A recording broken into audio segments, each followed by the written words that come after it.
Hi hello welcome back to ఈ తరం కథలు. ప్లీజ్ ముందుగా వీడియోకి ఒక చిన్న లైక్ చేయండి. లైక్ తో పాటు హైప్ ఇవ్వండి. ఈరోజు కథ నువ్వే నా శ్వాస పార్ట్ 65. కథను రచించిన వారు అనురాధ గారు, వాయిస్ ఓవర్ శ్వేత. ఇక లేట్ చేయకుండా కథలోకి వెళ్ళిపోదాం. అంజలి మొదటిసారిగా అభి గదిలో అడుగు పెడుతుంటే ఆమెకేదో తెలియని భయం, ఇబ్బందిగా అనిపించింది. అభి అంజలి కోసం ఆ గదిలో ప్రత్యేకమైన బెడ్ అరేంజ్ చేసి పెట్టాడు. ఎంతో సున్నితమైన పట్టులాంటి పరుపు వేయించాడు. అలాగే ఆ బెడ్ చుట్టూ సాఫ్ట్ టాయ్స్ పెట్టాడు. అంజలి చిన్నపిల్ల మనస్తత్వానికి అనుగుణంగా అలాగే బెడ్ చుట్టూరా మస్కిటో నెట్ పింక్ కలర్లో వేసి ఉంచాడు. ఆమెకు ఎటువంటి ఇబ్బంది లేకుండా ఉండేలా, అలాగే ఆమెకు నచ్చేలా రూమ్ రెడీ చేసి పెట్టాడు అభిరామ్. అంజలి మనసుకి అభి అరేంజ్మెంట్ ఎంతగానో నచ్చింది. తన కోసం అంతలా శ్రద్ధ తీసుకోవడం ఆమెకు సంతోషాన్ని కలిగించినా అతనితో కలిసి ఒకే రూంలో ఉండడం సరికాదని ఆమె మనసు హెచ్చరిస్తూ ఉంది. నిజానికి ఆమెకు అస్సలు ఇష్టం లేకపోయినా అభి గదిలోకి షిఫ్ట్ అయ్యింది. ఇక మీదట ఆమె మనసు మరింత కంట్రోల్లో పెట్టుకోవాల్సి వచ్చేలా ఉంది. కానీ ఆమెకేదో సందేహం కలుగుతుంది. అభి ఇంతలా మొండి పట్టుదల పట్టి తనని అతని గదిలోకి మార్చాడంటే ఖచ్చితంగా ఏదో విషయం ఉండే ఉంటుంది. నిన్న ఎవరో నా గదిలోకి వచ్చారు, కాని ఎవరూ రాలేదని అభి నాకు అబద్ధం చెప్తున్నాడు అనిపిస్తుంది అని భయపడుతూ, వచ్చింది ఎవరై ఉంటారు, అసలు ఎందుకోసం వచ్చుంటారు, నిజంగానే నన్ను కిస్ చేయాలని చూశాడా అని భయపడుతూ జరగబోయే ప్రమాదం ఆలోచిస్తూ కూర్చుంది అంజలి. ఆఫీస్లో ప్రసాద్ చాలా ఇరిటేట్ ఫీల్ అవుతూ ఉన్నాడు. కారణం, అక్కడికి అంజలి అభి ఎవరూ రాలేదు. కానీ ముష్టి వచ్చి వీరి లెవెల్లో బిల్డప్ ఇస్తున్నట్టు అనిపిస్తుంది అతనికి. పేరుకి తన మేనేజర్ అయినా అన్ని బాధ్యతలు ముష్టి తీసుకోవడం, ప్రతి విషయంలో ఇన్వాల్వ్ అవ్వడం ప్రసాద్కి నచ్చడం లేదు. కానీ ఎవరి ముందు బయటపడకుండా జాగ్రత్త పడుతూ ఉన్నాడు. అంతలో అతనికి సురేంద్ర కాల్ చేశాడు. అది కూడా కొత్త నెంబర్తో. ప్రసాద్కి ఆ నెంబర్ తెలుసు. అందుకే కాస్త కంగారుగా పక్కకొచ్చి తనని ఎవరూ గమనించడం లేనని నిర్ధారణ చేసుకొని, సార్ చెప్పండి అన్నాడు. సురేంద్ర కాస్త హుషారుగా ఉన్నాడు. అతను అంజలిని చూసినందుకు, ఆమెను అందుకోబోయినందుకు చాలా ఆనందంగా ఉంది. కాకపోతే ఆమెను ముద్దాడలేకపోయాడు అనే విచారం మాత్రం ఉంది. అతను అడుగుతున్నాడు, ఏంట్రా ప్రసాద్ అక్కడి విషయాలు? హా, అంజలి ఇంకా అభి ఆఫీస్కి రాలేదట, ఏంటి సంగతి హా అని అడిగాడు. ప్రసాద్ ఉలిక్కిపడి వీడికి ఇన్ఫర్మేషన్ అందింది అనుకొని, హా సార్, వాళ్ళు ఆఫీస్కి రాలేదు. బహుశా అంజలికి ఇంకా ఆరోగ్యం సరికాలేదేమో, అందుకే వారం రోజులు ఆఫీస్కి ఇద్దరూ రారని అభిరామ్ సార్ ఇందాకే ఫోన్ చేసి చెప్పారు. కానీ ఆ ముష్టి చాలా ఓవర్ చేస్తున్నాడు సార్. ప్రతి దానిలో ఇన్వాల్వ్ అవుతూ ఉన్నాడు. వాడికి ఎక్కువ ఇంపార్టెన్స్ ఇస్తున్నారు అభి సార్. నేను పేరుకి మేనేజర్నే గాని నాకంటే ఆ జోకర్ గాడు ఎక్కువ ఇంపార్టెన్స్ అయిపోయాడు అని అతని ఈగో ప్రాబ్లం చెప్పాడు ప్రసాద్. సురేంద్ర ఆలోచిస్తూ, ఓకే, కంగారు పడకుండా ఓపిక పట్టు. వాళ్ళ ఆఫీస్కి అన్ని రోజులు ఎందుకు రారో తెలుసుకో. అయినా నేను నిన్న అంజలిని చూశాను, తను బాగానే ఉంది, కాకపోతే కాస్త నీరసంగా ఉంది అంతే అని పిడుగులాంటి మాట చెప్పాడు. ప్రసాద్ అదిరిపడి, ఏంటి సార్ మీరు అంజలిని చూసొచ్చారా? ఎలా, ఎప్పుడు, ఎక్కడా అని కంగారుగా అడిగాడు ప్రసాద్. అదే, అంటే ప్రసాద్, నేను నిన్న అభి వాళ్ళ ఇంట్లోకి సీక్రెట్గా ఎవరికి కనిపించకుండా వెళ్ళి అంజలిని చూసొచ్చాన్రా అని ముందులో జరిగింది వివరంగా చెప్పాడు. అంతే, ప్రసాద్ మూర్చపోయినంత పనైంది. ఏంటి సార్ మీరు అనేది? మీరు అభిరామ్ ఇంట్లోకి వెళ్లారా? ఓరి దేవుడా, అది కూడా అభిరామ్ సార్ ఇంట్లో ఉన్నప్పుడు ఎంత పని చేశారు, కొంప ముంచేశారు అని గాబరపడుతూ, ఎందుకు సార్ అంత పని చేశారు? అలా వెళ్ళడం ఎంత ప్రమాదం. ఆ అభిరామ్ కనుక మిమ్మల్ని చూసుంటే అతని చేతిలో మీకు చావు తప్పదు. ఏం మర్చిపోయారా? గతంలో మీరు అంజలికి హాని చేయబోతున్నారేమో, మునిస్వామికి హెల్ప్ చేశారేమో అని సందేహం కలిగితేనే మిమ్మల్ని పచ్చడి కింద కొట్టి కుళ్ళబొడిచినాడు. అలాంటిది ఇప్పుడు ఏకంగా ఆమె గదిలోకి ఇలా దొంగలా దూరారని తెలిస్తే మీకు కర్మ కన్ఫర్మ్ అని అతని కంగారుగా నోరు జారాడు ప్రసాద్.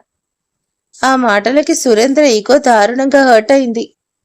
రే, ఏం మాట్లాడుతున్నావో తెలుసా? చంపి పారేస్తానా కొడక? ఆ అభిగాడంటే నాకేమన్నా భయం అనుకున్నావా? ఆనాడే నేను వాణ్ణి కొట్టలేక ఊరుకున్నా అనుకున్నావా? సమయం చూసి నేను కొట్టే దెబ్బకి వాడు విలవిలలాడిపోవాలి.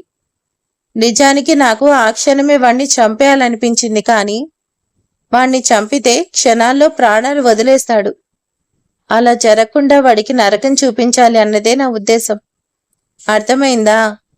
అన్ని దెబ్బలు తిన్న పుల్లా అరిచాడతను. ప్రసాద్ నోరు జారాననుకొని కవర్ చేసుకుంటూ, సార్ తప్పైంది, ఏదో కంగాలలో మాట్లాడేశాను, క్షమించాలి అని వేడుకున్నాడు.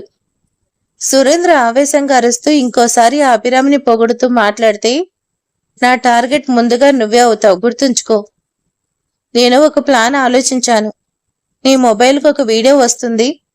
అదెప్పుడు ఎక్కడ అంజలికి చూపిస్తావో నీ ఇష్టం.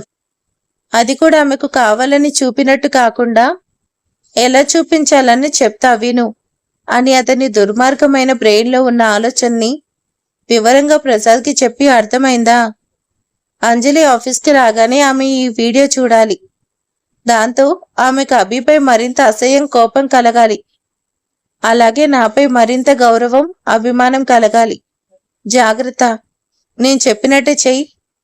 నిజానికి అంజలికి అభి అంటే కొంచెం కూడా ఇష్టం లేదు అని ఆమె మాటలోనే అర్థమైంది.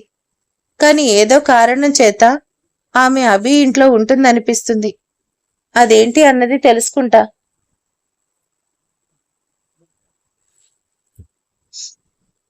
నువ్వు మాత్రం నేను చెప్పింది చెప్పినట్టు చెయ్యి.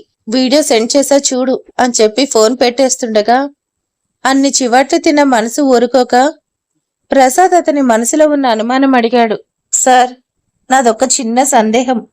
అంజలికి అభిసార్ అంటే ఇష్టం లేకపోయి ఉంటే, మీరన్నట్టు ఏదో ఇష్టం లేకుండా ఆయన దగ్గర ఉన్నట్టయితే ఆ రోజు విక్రమ్ ఎంగేజ్మెంట్ పార్టీలో అతన్ని పక్కకు పిలిచి అంత గట్టిగా ముద్దెందుకు పెడుతుంది? ఖచ్చితంగా చెప్పగలను, ఆ రోజు అభిసార్ ప్రమేయం లేకుండా అంజలియే అభిని ముద్దు పెట్టుకుంది. అందులో సందేహమే లేదు. నాకెందుకో మీరు పొరబడుతున్నారనిపిస్తుంది అని అతని సందేహాన్ని వ్యక్తం చేశాడు. సురేంద్రకు ఆ ప్రశ్న వినిపించగానే ఒక్కసారిగా ఉలిక్కిపడ్డాడు. అతను ఆ దృశ్యం ఊహించుకున్నాడంతే, తట్టుకోలేకపోయాడు. రేయ్, నువ్వు నా చేతిలో చేస్తావు చెప్తున్నా. నాకు మంటేకే ప్రశ్నలు నన్నే అడుగుతావు? చెప్తున్నాగా, ఆ అభిరామ్ అంజలిని ఏదో కారణంతో బ్లాక్మెయిల్ చేస్తున్నాడు, అంతే. అంజలి స్వభావం నాకు తెలుసు. అంతకు మించి ఆమెపై వాడిపై ఇష్టం అనేదే లేదు, ఉండకూడదు. అదే గనక జరిగితే వాణ్ణి చంపి అంజలిని ఎత్తుకొస్తా. జీవితం నా దగ్గరే పడుండేలా చేసుకుంటా. అర్థమైందా? ముందు ఎదవ డౌట్స్ అడగకుండా నేను చెప్పింది చెప్పినట్టు చేయి చాలు అని ఫోన్ పెట్టేసి ఆవేశపడుతూ అక్కడ ఉన్న వస్తువులు విసిరికొట్టి అంజలి అని గట్టిగా అరిచి అలాగే కూర్చొని అంజలి కోసం ఆలోచిస్తూ ఉండిపోయాడు సురేంద్ర. అభిరామ్ ఆలోచిస్తూ ఉన్నాడు, అంజలి గదికి వచ్చింది ఎవరై ఉంటారు అని. కానీ అతని ప్రశ్నకు ఆన్సర్ దొరకడం లేదు. కానీ అతని మనసు సందేహిస్తుంది, ఒకవేళ వచ్చిన వ్యక్తి సురేంద్ర అయితే కాదు కదా అని. అందుకు ఆధారం లేదు. వాడికి తన ఇంట్లోకి ప్రవేశించే ధైర్యం లేదు. వాడికి గతంలో ఇచ్చిన డోస్కి మళ్ళీ అంజలి జోలికి వచ్చే ధైర్యం చేయలేడు. అలా అయితే వచ్చిందెవరు? అంజలి చెప్తుంది తనని కిస్ చేయాలని చూశారు అని. ఆమె పొరబడుతుందా లేక నిజమేనా? అంజలిపై ఎవరైనా అసభ్యకరమైన ఆలోచనలతో ఉన్నారా అని ఎన్నో ప్రశ్నలు వేసుకుంటూ కూర్చున్నాడు అభి. అంతలో అతనికి ఫోరెన్సిక్ ల్యాబ్ నుంచి ఫోన్ వచ్చింది. వాళ్ళు వివరాలు అందించారు. అక్కడ అనుమానాస్పద స్థితిలో బ్లడ్ దొరికింది. దాన్ని టెస్ట్ చేస్తే చాలా తెలిసింది. ఆ బ్లడ్ ఒక మగవాణిది అని. అతని వయసు 25 సంవత్సరాలు మించి ఉండకపోవచ్చు.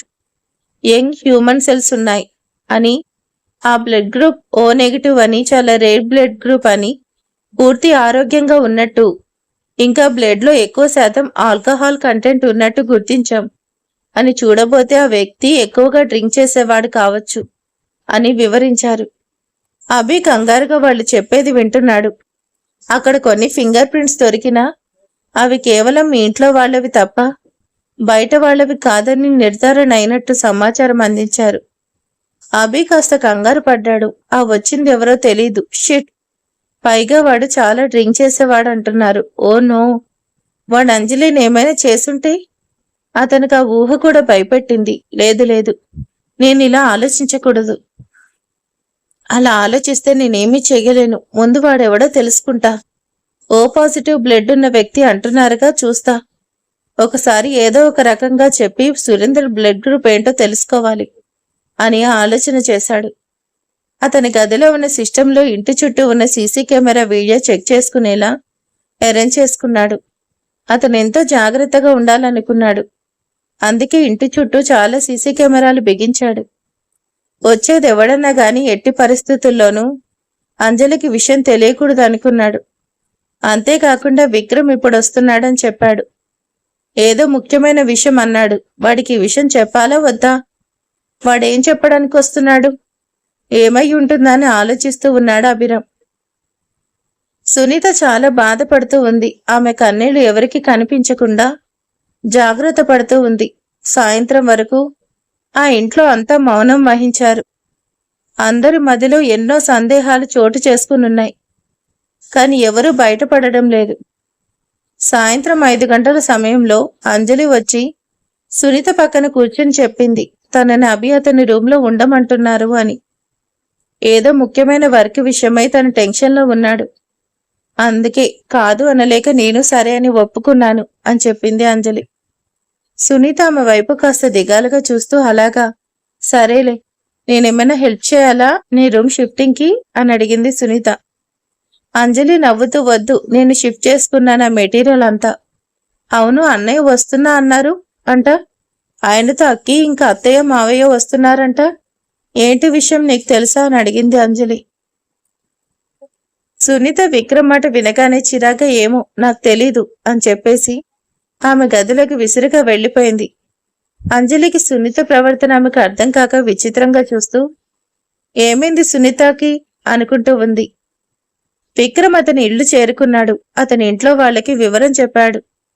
తను ఒక కేసు పని మీద కొన్ని రోజులకు ఊరు వెళ్లాల్సి వస్తుందని, ఆ ఊరేంటి ఎక్కడ అనే వివరాలు తన వృత్తిరీత్యా చెప్పకూడదని అక్కడ వాళ్లకు నచ్చ చెప్పాడు. లలిత గారు, మూర్తి గారు అతని వంక విచిత్రంగా చూస్తూ అదేంటి విక్రమ్, ఇంత సడన్ గా ఏమైంది? ఏదైనా సీరియస్ మ్యాటరా? నువ్వే స్వయంగా వెళ్లాలంటున్నావు అని కంగారుగా అడిగారు.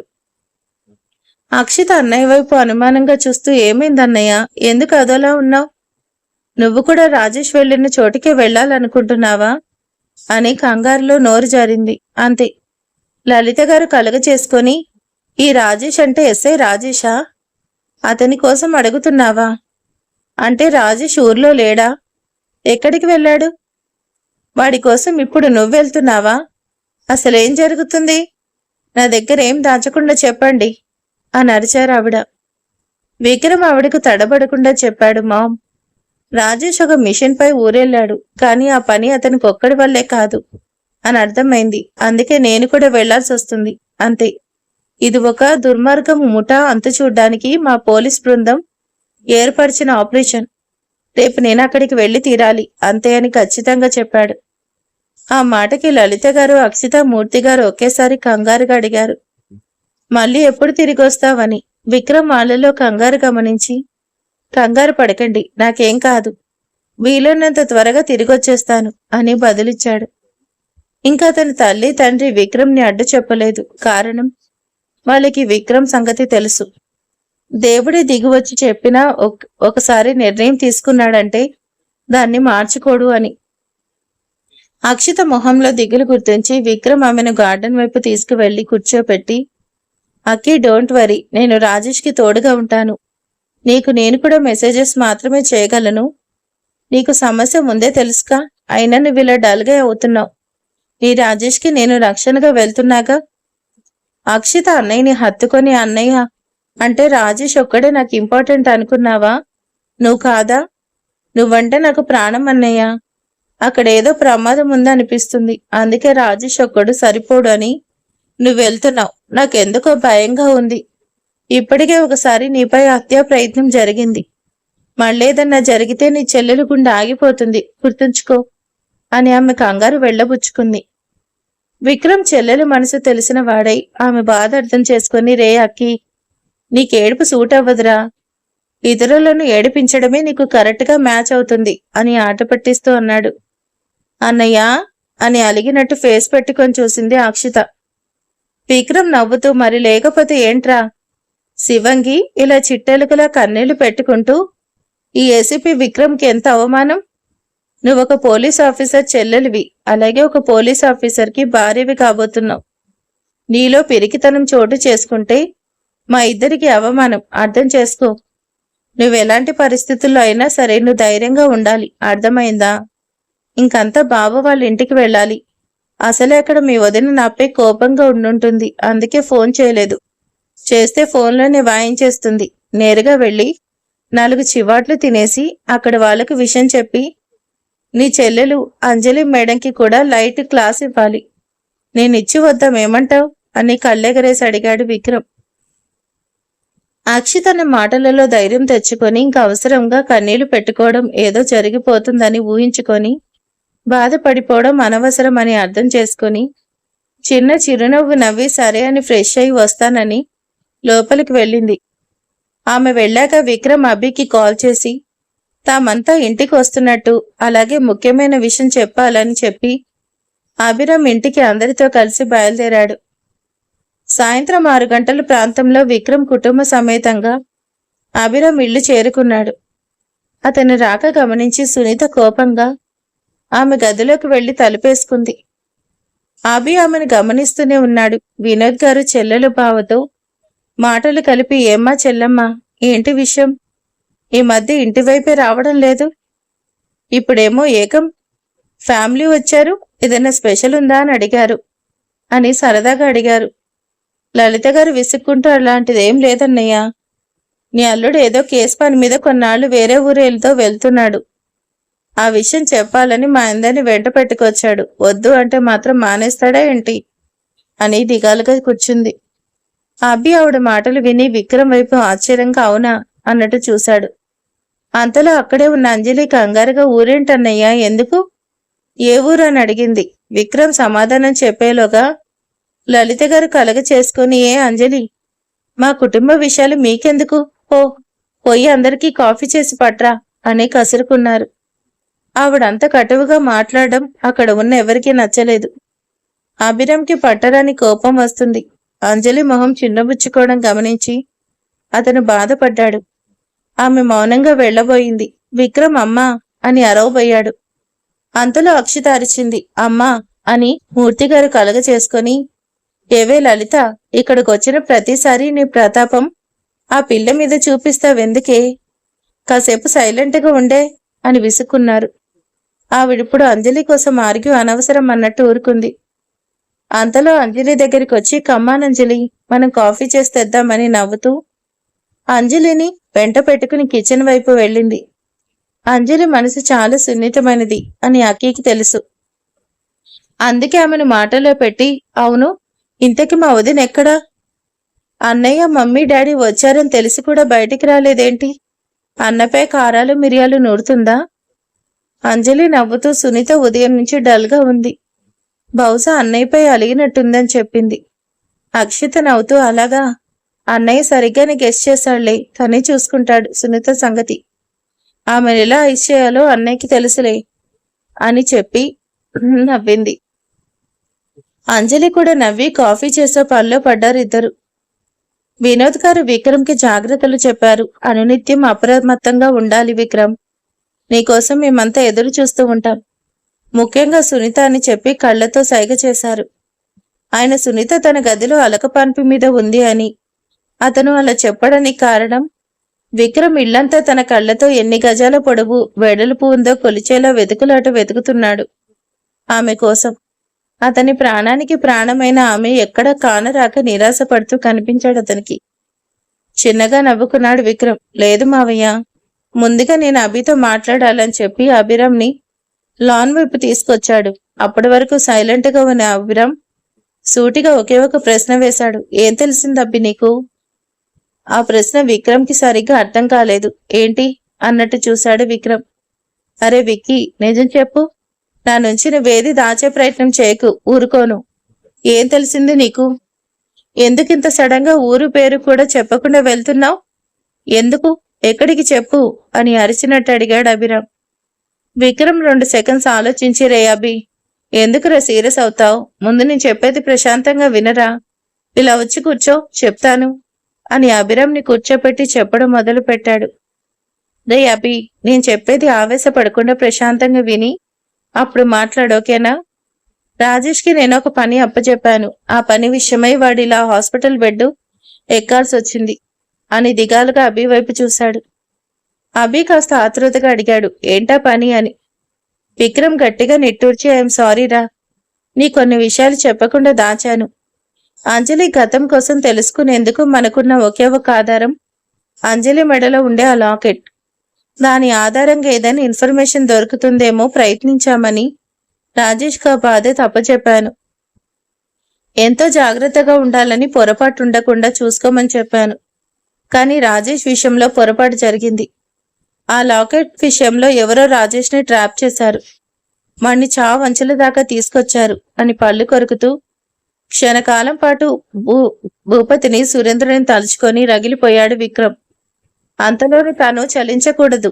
ఏమాత్రం ఆవేశపడినా అభిరామ్ విషయం కనిపెట్టేస్తాడు, వెనువెంటనే తుఫాన్ సృష్టిస్తాడు అని ఆలోచించి నెమ్మదై అభి వైపు చూశాడు.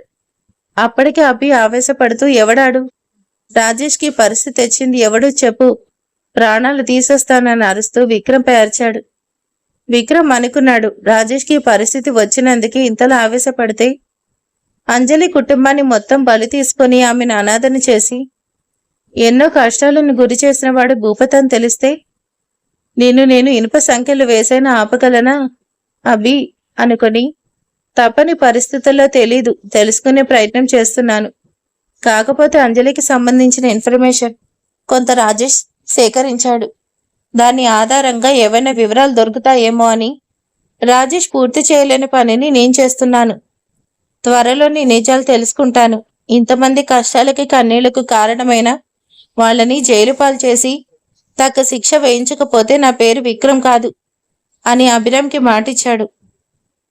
అభి ఇంకా ఆవేశపడుతూ, జైలు కాదు, శ్మశానంలో చోటు చూపిస్తాను వాళ్ళకి.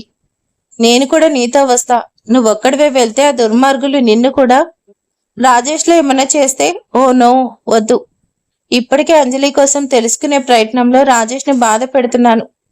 అలాంటిది ఇప్పుడు నువ్వు వద్దు, అసలు నువ్వు వద్దు. ఆ వివరాలేంటో నాకు చెప్పు. వెళ్ళి నేనే తెలుసుకొని నా కొడకల్ని పని చెప్తాను అని విక్రమ్ని పట్టుకొని కంగారుగా అడిగాడు అభిరామ్. విక్రమ్ నవ్వుతూ, రే, నేను ఏసీపీన్రా, నాకు నా భద్రత కోసం జాగ్రత్త ఉంది. ఇంకా చెప్పాలంటే రాజేష్కి జరిగిన విషయం నాకు ఒక పాఠం లాంటిది. ఇంకాస్త జాగ్రత్త తీసుకుంటాను, నువ్వు టెన్షన్ అవ్వకు. రాజేష్ మొదలు పెట్టిన ఈ ఆపరేషన్ ఏవిఎల్ అనే మిషన్ని నేనే పూర్తి చేయాలి. అప్పుడే నాకు శాంతి. నా కారణంగా రాజేష్ రిస్క్లో పడ్డాడు, అందుకే ఇంత బాధ. సో ప్లీజ్ నువ్వు అర్థం చేసుకొని కాస్త ఆవేశం తగ్గించుకో. ఇంకో విషయం, నేను వచ్చే వరకు అంజలిని నువ్వు కంటికి రెప్పలా కాపాడుకుంటూ రావాలి. ఎట్టి పరిస్థితుల్లో ఆమె అసలు పేరు బయటకు రాకూడదు. అంజలి బయట వాళ్ళను కలుసుకునే అవకాశం ఇవ్వద్దు. ఒక మాటలో చెప్పాలంటే ఆమె నీ పర్మిషన్ లేకుండా, నువ్వు పక్కన లేకుండా ఎక్కడికి వెళ్ళకూడదు. అయినా నీకు ఆ విషయం వేరేగా చెప్పాలా ఏంటి? నాకు తెలుసు నువ్వు అంజలి కోసం ఎంత జాగ్రత్త పడతావో. ఎట్టి పరిస్థితుల్లోనూ నేను అంజలి గతం కోసం తెలుసుకునేందుకు వెళ్తున్న సంగతి ఎవరికి తెలియకూడదు. చివరికి అంజలి కూడా చెప్పకూడదు అని అతనికి కంగారు భయం చెప్పకనే చెప్పాడు విక్రమ్. అభిరామ్ విక్రమ్ మాటల్లో అర్థాన్ని గమనించి, సరే, నువ్వు వెళ్లేందుకు నేను ఒప్పుకుంటాను. బట్ నువ్వు ఎప్పటికప్పుడు నీ క్షేమాన్ని నాకు తెలియచేయాలి, లేదంటే నేను నిన్ను వెతుక్కుంటూ వచ్చేస్తాను. విక్రమ్ నవ్వుతూ, సరేలేరా, ఇంక లోపలికి వెళ్దాం అన్నాడు. మరిక తర్వాత ఏం జరుగుతుంది? విక్రమ్ సునీతని అలకపార్పు తీరుస్తాడా లేదా అనేది నెక్స్ట్ పార్ట్లో తెలుసుకుందాం. Thank you for watching. Like చేయండి, కామెంట్ చేయండి. Thank you.